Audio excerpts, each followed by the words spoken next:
All right, guys, welcome to the LA Real Estate Podcast. It's our podcast on buying and selling real estate here in Los Angeles.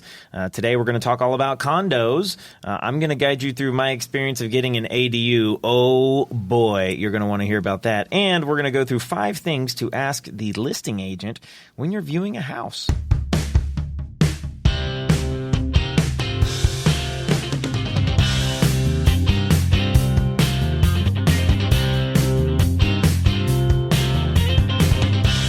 Tanner. Yes. Episode 7. Episode 7. Holy man. We made it to 7. I can't believe we did it.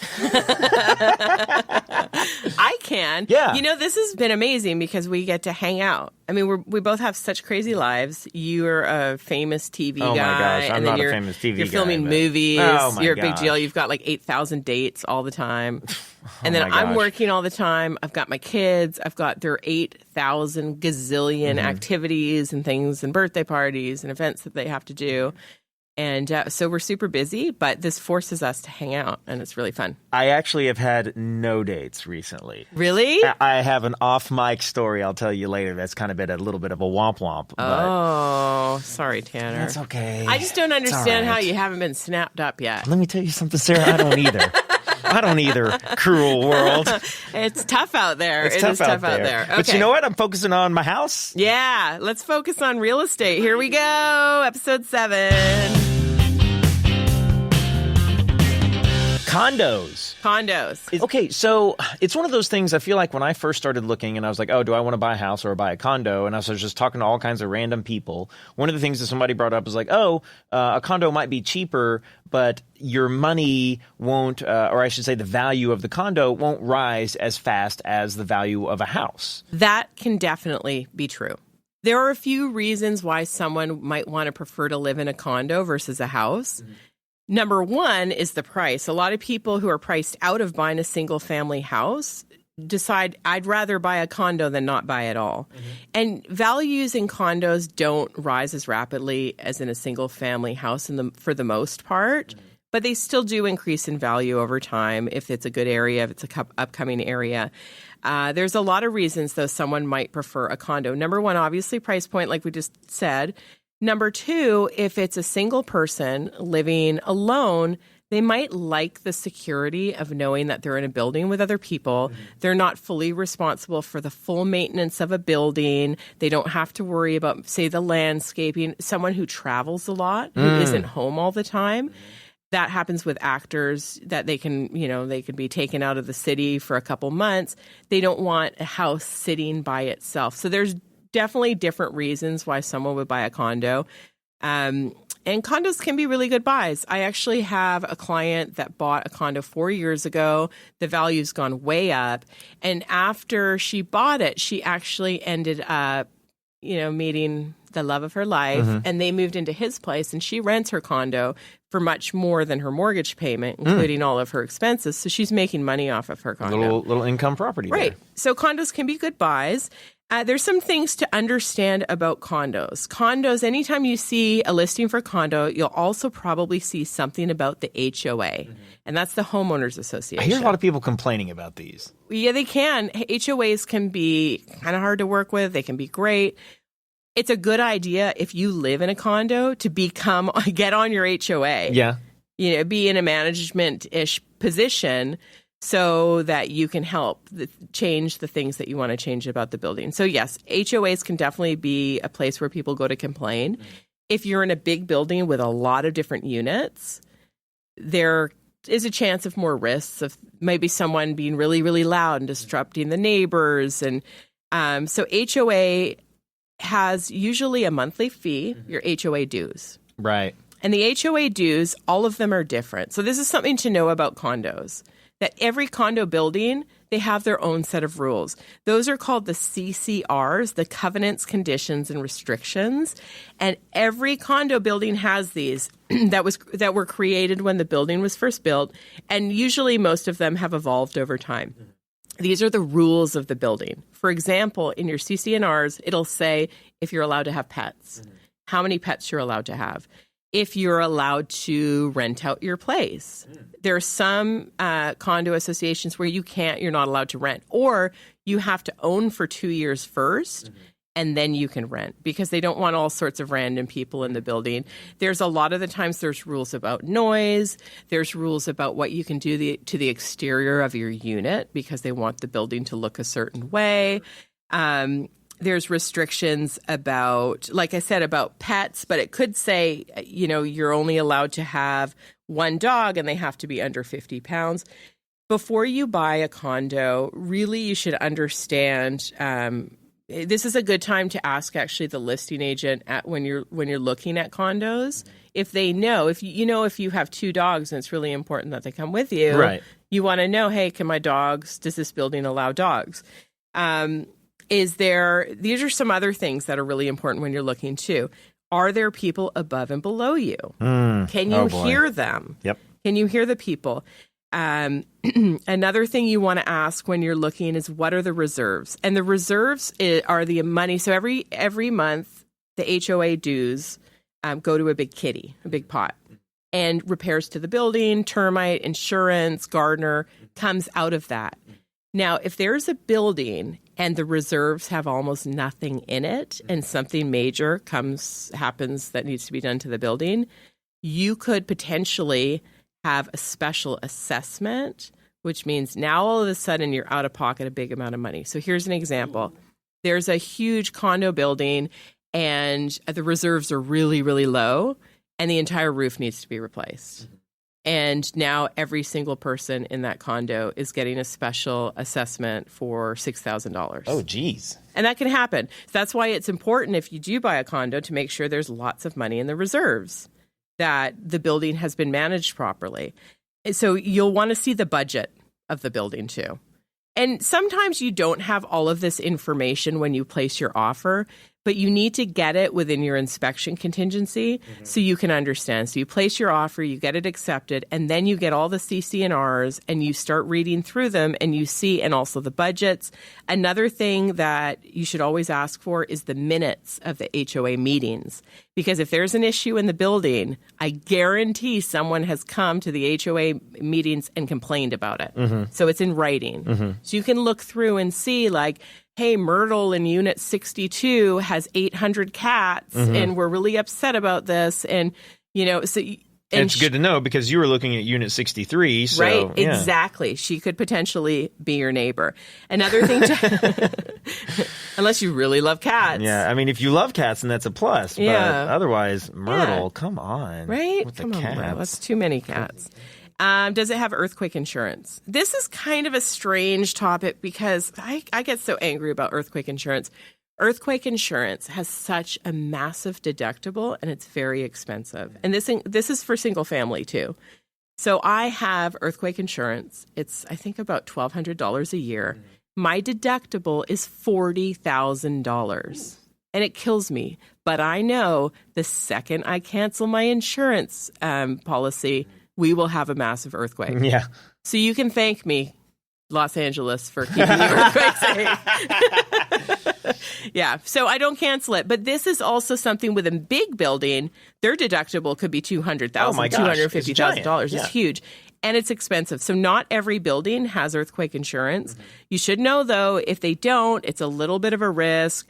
You just want to juggle the pros and cons to that. But you should ask. That's a question you should ask. Another one, just like we spoke about, are any special assessments coming up? So that you need to know, is there a special assessment? Sometimes people sell their condo because they have a special assessment coming up and they can't afford it. Like, for instance, the roof. The roof, helping to replace the roof or piping or So or someone plumbing. says, I'm getting out of Dodge. I can't afford a $7,000 assessment, so I'm going to sell. Yes, you can sell, but you also have to disclose to someone buying that that's coming up. There's so much more, to me, it seems like there's so much more detective work you almost have to do. Exactly. With regards to a condo as opposed to a house. Like, for instance, I own a house. I don't have HOA dues. Right. But I'm also obviously paying out of pocket every single month, every single week, daily, to do all the things that an HOA would do for me. Exactly. Right? So clearly there's the trade-off there. But you can't even get you have to get your offer accepted before you can look at the CCRs? Most of the time, yeah. So it's like, if I have 2 dogs, it's like, I don't know, I got 2 big dogs. I don't know. I have 2 big dogs. I can't even find out if the building accepts You can ask the listing agent to do some research and try and find out for you. But actually, a lot of HOAs, especially bigger ones, charge the seller money to send them the HOA documents. Really? Yeah, it's silly. Sometimes now you can get them electronically, but they usually charge. So the seller, unless they have a hard version of it, and they really should, sometimes you don't know the answers. And the listing agent sometimes doesn't know, especially if the unit that's being sold has been rented for years and years. The original owner doesn't even remember some of the rules. No idea, Yeah, so you can ask the listing agent to do as much research as possible. But if it's a fast market, say there's multiple offers, you just want to get into contract before you find out, that often happens. I do feel like, are more condos, do you find that in the years that you've been doing real estate, are you starting to sell more condos? Because I just see condo construction going up all over Los Angeles. Yeah, I've definitely sold a few. I feel like, to me, my clients tend to, I'd rather get somebody in a single family house in an upcoming area for a lower price point necessarily than a condo for all the reasons we've just discussed, because there's a little bit, it's less to get in, but when you're paying HOAs, you don't see that money back. It's, I wonder about this. Like, Studio City is very clearly, right. It's very clearly a nice area. Real estate's very expensive in Studio City. Right. And so, I don't know, if I had $500,000 cash, super hypothetical here. Right. And the square footage of the house itself was pretty close to that of a condo. And would it make sense, do you think, which one do you think might accrue value quicker? $500,000 of a condo in Studio City, or like where I'm at, Lake Balboa, $500,000 in a single family house? Right. Probably the single family house, to be honest. But it can be a really good buy if you get a really nice condo in a good building in an area. Values can definitely increase as well. A lot of the times people live in condos because they travel a lot or they work a lot. And a commute is, if you can get a condo in Studio City and it cuts down your commute by an hour a day, worth it all day long. For sure. And I'm not saying don't buy a condo, because, again, I have clients that have bought condos. They're extremely happy. They have equity. They're potentially renting out their place for more than their mortgages. They can be really good buys for people in lower price points, but you have to do your due diligence and research as much as possible. Also, you want to ask if there's any rental restrictions. Like I said, some buildings won't let you rent. So if you're not sure in 2 years, you say, oh, well, I might be moving, but you know what? If I move, I'll just rent it out. Well, make sure you can do that. That's important to know. Also, our parking spots. Parking's really important. If you're in a big building and there's no street parking, you want to know how many parking spots you get. Often in the garage, there's also a storage unit for your condo as well. So how many spots? Are they tandem? I have a listing in Westwood right now. The spot is tandem. And that was a deal breaker to a few people that they wanted. Yeah, they didn't want to have to move one car to get the other one out. But it is really nice to have covered parking. And also safety of the building. They have to disclose if there's been crime, but you want to ask, is this a safe building? Have any cars ever been broken into in the garage? Those are the things you want to ask. Also, mailboxes. This is kind of a trick, but in condos, if the mailboxes have been broken into, to me, it feels like the building's less secure. Because it's locked, but people break into mailboxes all the time. So if they can get in and break into a mailbox, that's not saying a lot for the safety of the building. And that's kind of just the scratching the surface of condos. But if you're considering a condo, it can be a great buy. Just do your research. Those are the condos and condon'ts. This is why you're here. This is why you're here. Oh my God. That was so good. I want to make that into a shirt. That's amazing. I just want to apologize to everyone. You're magic. That I made that joke. Oh my God, that was magic. Oh, all day long, Tanner. All day long. All right, here is your buyer's tip. Check for storage. How big are the closets? This is important. How big are the closets? Right. Where are you going to put your collection of kitten figurines or your Archie comic collection? Hello, Jughead's got to go somewhere. Right. This is a very practical thing, but I think it's a really important buyer's tip. When you go looking at houses, think about how you would live in the house. If you have a lot of stuff, where are you going to put it? Let me tell you, in my house, we are cramped for closet space. It's something that I'm constantly trying to figure out is where am I going to put all this stuff? And I don't even have a ton of stuff. You don't have that much stuff. I feel like I'm lucky in that regard. Yeah. So storage is important. And you can get those little, those little tough sheds are actually amazing. I love those things. You probably don't have room for that. But so when you're looking at a house, and this a lot of the time is not the priority for people. It's not number one. They'd much rather have a beautiful backyard and a pool over closet space. But it's good to know going in. Do you have enough room for your stuff? And if not, it's time to eBay those kittens. Oh boy, this next one is so exciting to me right now. Talking about ADUs. Accessory dwelling units. Rental income. So let me just get super quick summary of ADU. So ADU, accessory dwelling unit, it's guest house basically. Legally, it's going to be on your title that you can rent on your property. And this might be zoned, your lot might be zoned for single family only, but you can put a guest house and now you can legally rent it, which is wonderful. And it's you get to add the square footage to your house when you go to sell it, right? Yeah. And then it's also one of those things, it will bump your property value a little. I think, and in certain areas, a lot. Yeah. That's huge. Having a legal rental, because think about it, you buy a house, you have a mortgage, you have your property insurance. For 5 years, you're sailing along, life is good. Then all of a sudden, maybe a family member gets sick or you lose your job. And now you're really, really having a tough time paying your mortgage.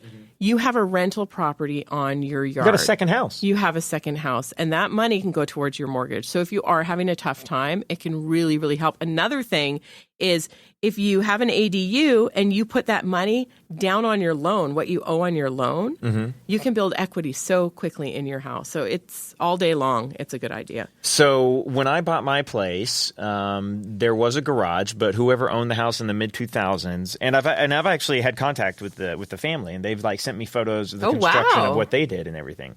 So I had a garage, and it was more or less 90.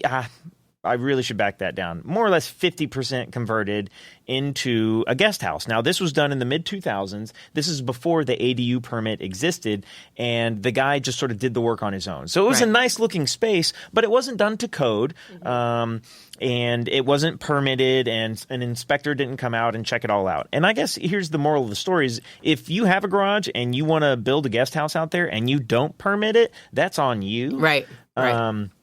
I don't think that's something I would do. Right. I'm sure that I know it exists on my street, in my neighbors' places, and that's fine. But for me, it was very important to get this done properly, so that I could say, so that one of these days when I resell this house, I try to maximize the value and maybe also rent out this space in the meantime. Super smart. Oh, and just to interject here too, if you do have a guest house that has been converted not with permits and you rent it out, and you have a dispute with your tenant, they can actually take you to court and ask for all of their rent back. Oh, God. And it can be for all of the time because you've been renting illegally. So there is a big risk if you do have an unpermitted space and you're renting it out. Yikes. Important to know.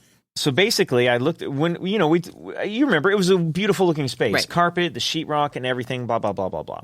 Well, so to get an ADU, you're going to have to get the permit. That's what the permit, it is an ADU permit. This didn't even exist in the mid 2000s. No. This only came around. It's only been around for just under 2 years, I think. It's a new permit. Right.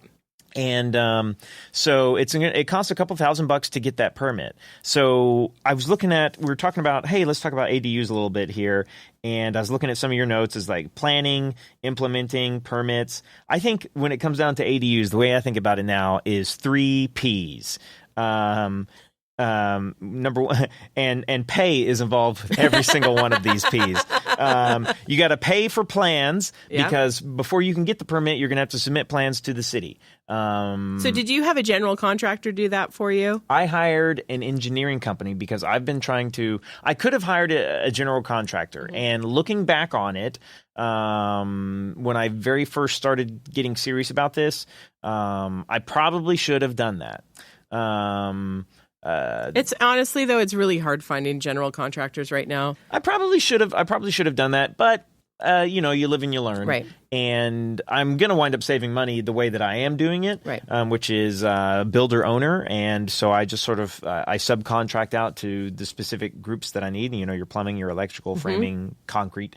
So you're acting as your own manager. Yeah, I'm acting as my own manager. And here's the thing is I can also hang sheetrock. So it's like I don't necessarily – let me tell you. Whoa, Tanner. It's just sheetrock. It's like hanging this piece of wood here. That's still pretty good. Well, I didn't know you could hang sheetrock. Yeah. Wow. Yeah. Tanner. Look, you or Christian, Mike DeLay, if the four of us got together within an hour, we'd all be hanging sheetrock. Guess what we're doing next weekend? Hanging my sheetrock. Mike DeLay in the booth, you're coming out to hang sheetrock.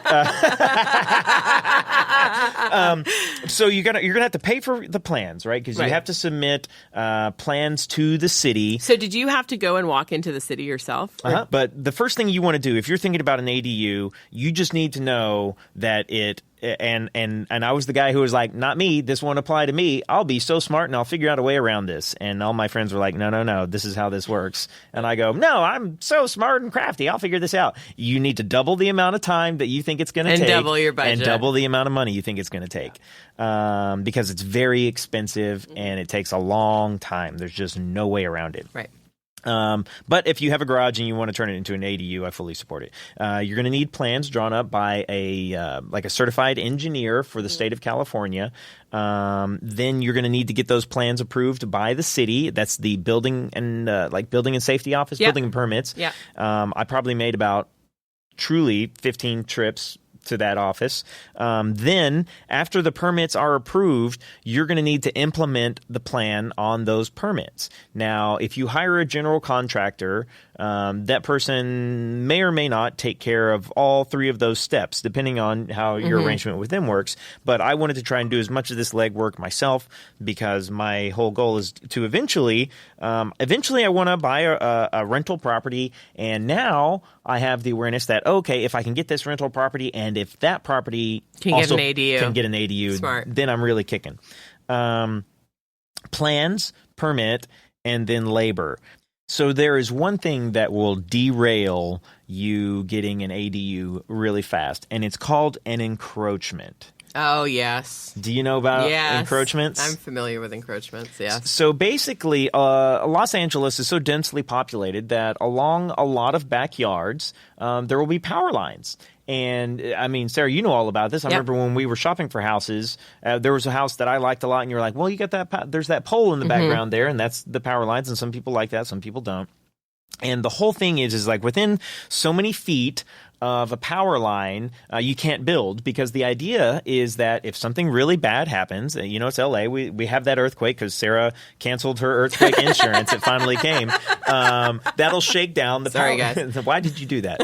That'll shake down the power lines. And if a power line lands on top of a structure, it could potentially catch fire. So that's like the reason why. Yeah, that's the basic reason why.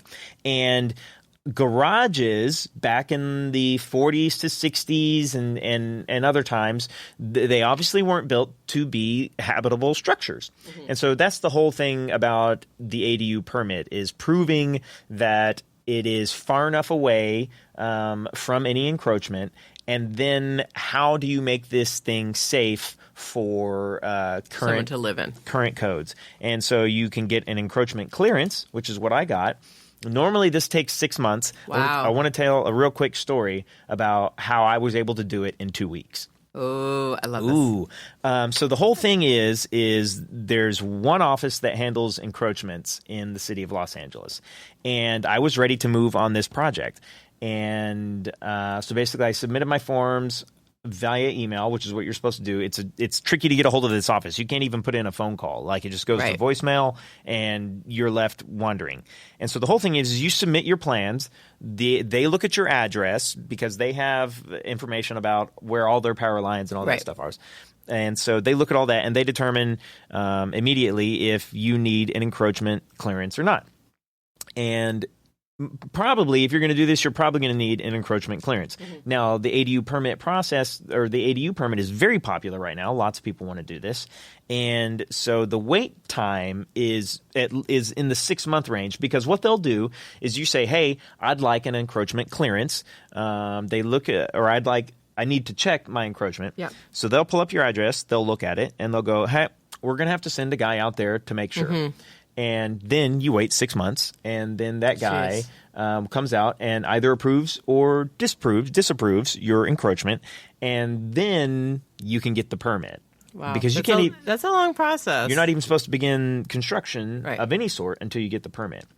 Now, to me, that was just too much time. I was like, I don't want to wait 6 months before I even start on this. That's a long time. Blah, blah, blah.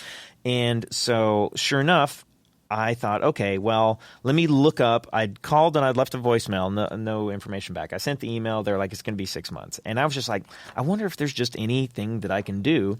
So I looked up the office of where the encroachments are in the city of Los Angeles. And it's in this random building in downtown LA. And so I drive down to the building, I show up with my plans and everything, and I say, hey, I just wanted to double check and see that you guys got my application email, and they're like, oh, what's the email address? And I told them, and they pulled it up. And so I'm in the office, and some guy goes, hey, what's the address on that house? And this is from like around the corner in the back of the office. And the guy I was dealing with turned around and told him, and immediately on the spot, because I showed up in the office, the guy in the back gave me a rough idea. He comes back to it and he's like, hey, all right, so I printed up this satellite image of your house here. It's like, here's the encroachment, blah, blah, blah. What is this structure here? And I'm like, oh, well, that's where I want to build my ADU. He's like, okay, well, right next to it, what is this little structure? And the previous tenants had built one of those tough sheds. Oh. And the tough shed was under the power lines. Interesting. And so his whole thing is that still standing? And I was like, well, yeah. Yeah. And he says, what an inspector would do is it'll take 6 months, but that guy will come out and he'll look at it and he says, okay, that thing is standing. You got to get rid of it. Right. And then you'd wait again because you got to get that guy to come back and see. Right. And that it's gone. Yeah. So I am talking to the guy. I say, oh, is there anything for me to do? And he's like, well, yeah, if you bring me photos of that structure being gone, I'll approve it. Wow. So I went home, and the next weekend I took down the tough shed by myself. It's still in pieces. I still have to get, we're talking shingles. I'm surprised you can't sell it. Well, first, there's no way to move it. Right. It's sitting on its own little slab, and I personally love tough sheds. Yeah, well, and I'm probably gonna build it back. Listen up, encroachment man. You're not going to tell me what to do. You know what I think is funny? After this episode airs on Monday morning, there'll be like 55 people outside the encroachment office. Yeah. Be like, hey, so long story short, told me. I went and I took down the thing. I took photos, and I showed back up the next week after that, and I was like, hey, here are these photos. That's boom, awesome. Boom, stamp, immediately improved for my encroachment. Normally That's it amazing. takes people 6 months. I did it in 2 That's weeks. Amazing. And that's actually something I didn't know about the power line thing. So yeah. Very cool. And as far as ADUs, too, there doesn't necessarily already have to be a structure. I mean, you could build an ADU from scratch. I would imagine, truthfully, building an ADU from scratch would cost a lot of money. Well, I mean, I think about the prefab options, and I think about even the shipping container options, and it might be about comparable to sewer and electrical and gas. And updating because there's concrete work and all this stuff that's going to have to be done. I mean, it's easily a $40,000 to $60,000 process. For yours, that's actually pretty affordable when you think of what you're getting back for that. That's actually not terrible at all. Yeah, I don't think it's terrible. I'm not all the way out of it yet. I guess when you're writing the checks, though, it's it's terrifying. But I do have a neighbor, and just because I don't want to harp on this too long, a buddy of mine did it. They spent a lot of money. I'm probably going to do a little home equity work to get this done. Some friends of mine did the exact same thing. They live within a couple miles of me, and they threw theirs up on Airbnb, which may or may not always be there. Right, Who knows? Right. But right now, they're averaging $2,000 a month. Oh, yeah. In people renting out that ADU. All day long. And so that's my thing is I'm like, that just makes perfect sense. What's neat about that, too, is you can block it out for when you have family coming to visit. You're not necessarily... you're not going to have a long-term tenant. Right. Another thing to keep in mind with ADUs is it potentially could turn your single family, no rent control property into a property with rent control. Yeah. It's a bit of a gray area. Everything that I'm looking up says may. It may turn it. So I'm not sure, but I'm wondering if, soon they'll maybe put some more restrictions on that. I don't know. Well, and the permit itself is so new that a lot of people in the city don't even know how to deal with it. And so you'll get a hold of city officials and you're like, hey, I'm trying to get approval on this plumbing work or whatever. You have one inspector. That's your main person from beginning to end. But then there will be, I don't want to call them sub-inspectors because that's not supplemental, right. Yeah. Supplemental guys. Yeah. But then there are people who you'll get a hold of and they won't even know what an ADU permit is or the different kinds of checks that you can call out. Like, oh, I need a plumbing check. I need a gas check. So it's just, I'd be interested if anyone's listening and they want to know more about it to let us know because I can certainly talk about it. But just know that it's a lot of time and a lot of money, but also potentially a decent rental income. Yeah. Awesome. Thanks, Tanner.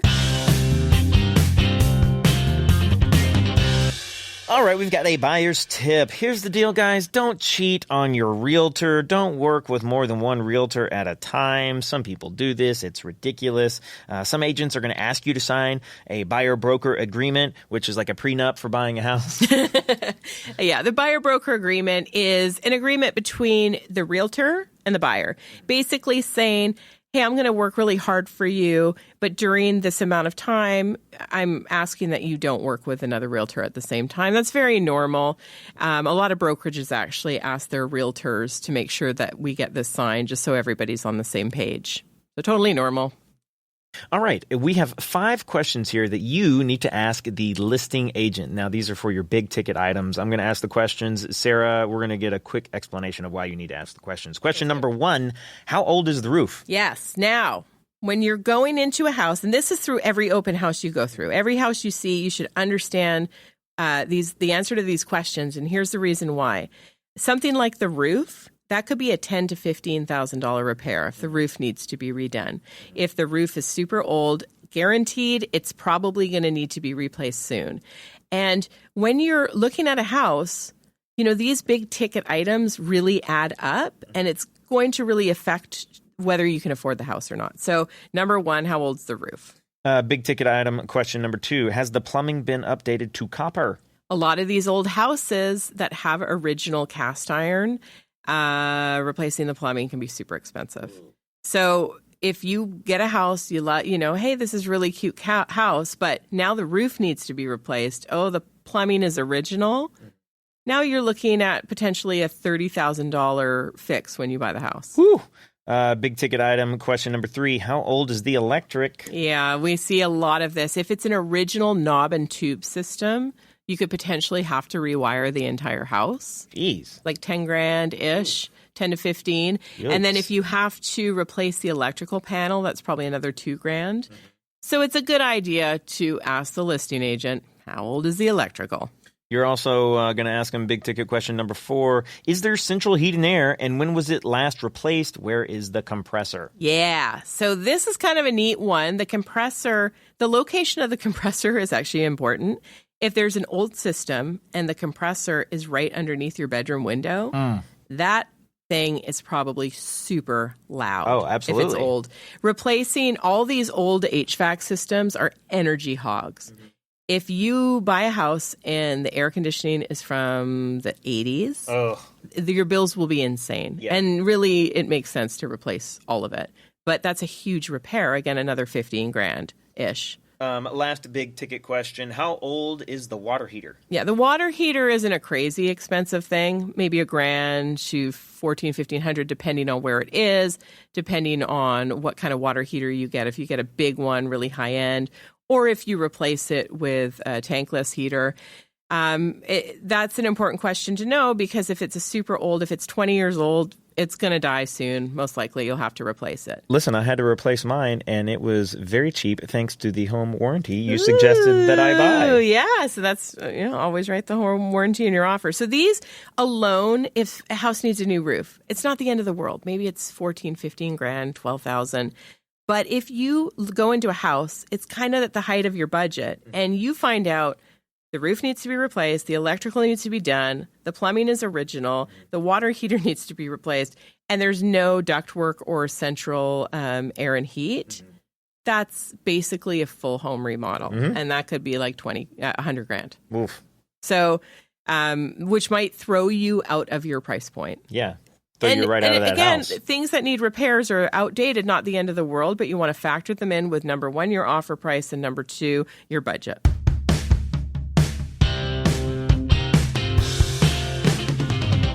Thank you, everyone, for listening to another episode of the Los Angeles Real Estate Podcast. I'm Sara, and I'm with my bud Tanner. Heyo. And CP, our producer. We also have Mike DeLay in the control room, keeping us all on track. Controlled. Oh, Tanner, another one. You're on fire today. I'm so sorry to the people that are listening to this podcast. And this for my is at terrible 9 jokes. in the morning. This is how on fire he is at 9 in the morning. Let me tell you, if you like these number one hits at 9 in the morning.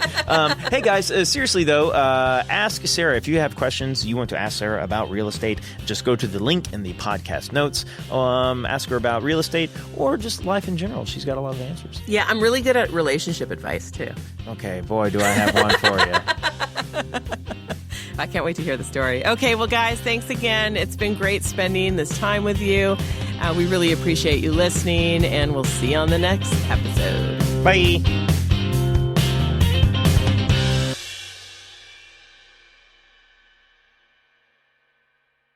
I can hear the music right now. Dee, dee, dee, dee, dee, dee. Okay. Bum, bum, bum, bum, bum, bum, bum.